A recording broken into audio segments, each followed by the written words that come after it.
بسم اللہ الرحمن الرحیم۔ السلام علیکم ورحمۃ اللہ وبرکاتہ۔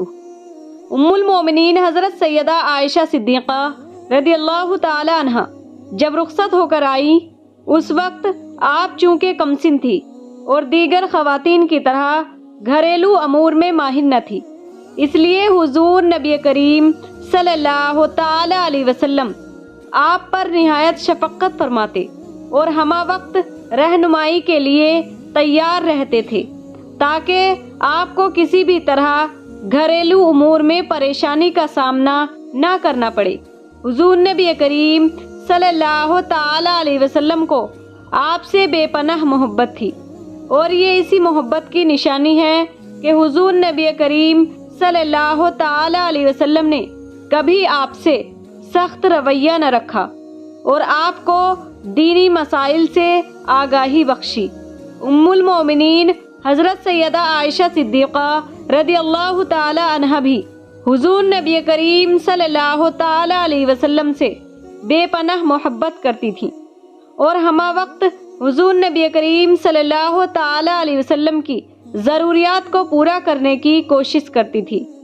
آپ سے حضور نبی کریم صلی اللہ تعالی علیہ وسلم کی محبت کا یہ عالم تھا کہ جب حضور نبی کریم صلی اللہ تعالی علیہ وسلم کا وقت وصال قریب آیا تو آپ دیگر ازواج مطہرات کی اجازت سے آپ کے حجرے میں قیام پذیر ہوئے۔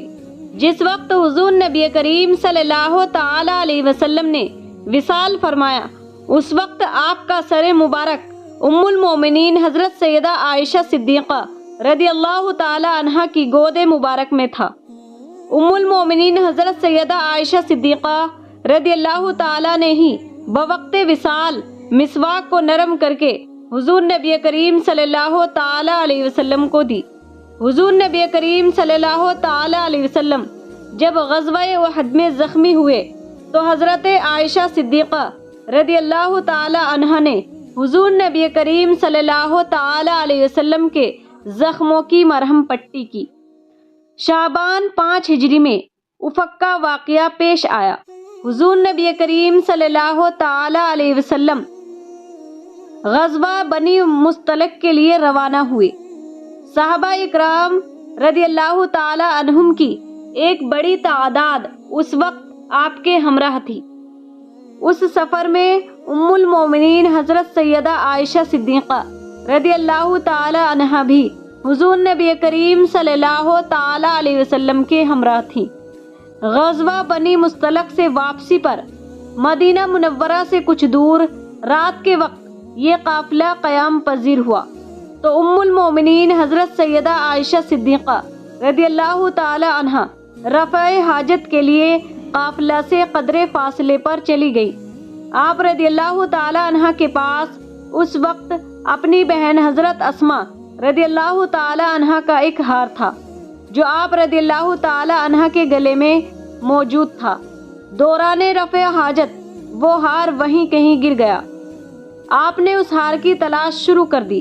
اس دوران قافلے نے روانگی کی تیاری شروع کر دی اور ساربانوں نے آپ رضی اللہ تعالی عنہ کی ڈولی یہ سمجھ کر دوبارہ اونٹ پر رکھ دی کہ آپ اس میں موجود ہیں۔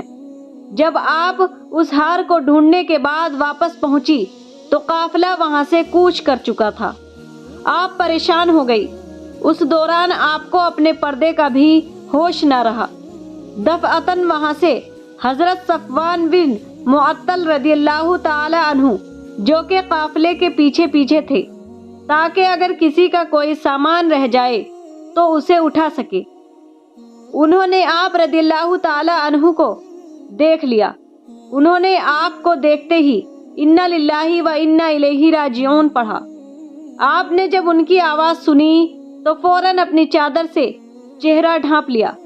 حضرت صفوان بن معطل رضی اللہ تعالی عنہ نے اپنا اونٹ آپ کے قریب لا کر بٹھا دیا جس پر آپ سوار ہو گئی اور انہوں نے اس اونٹ کی مہار تھام لی۔ جب حضرت صفوان بن معطل رضی اللہ تعالی عنہ آپ کو لے کر لشکر اسلامی سے جا ملے تو اس وقت ساربانوں کو خبر ہوئی کہ ڈولی میں آپ موجود نہیں ہیں۔ ام المومنین حضرت سیدہ عائشہ صدیقہ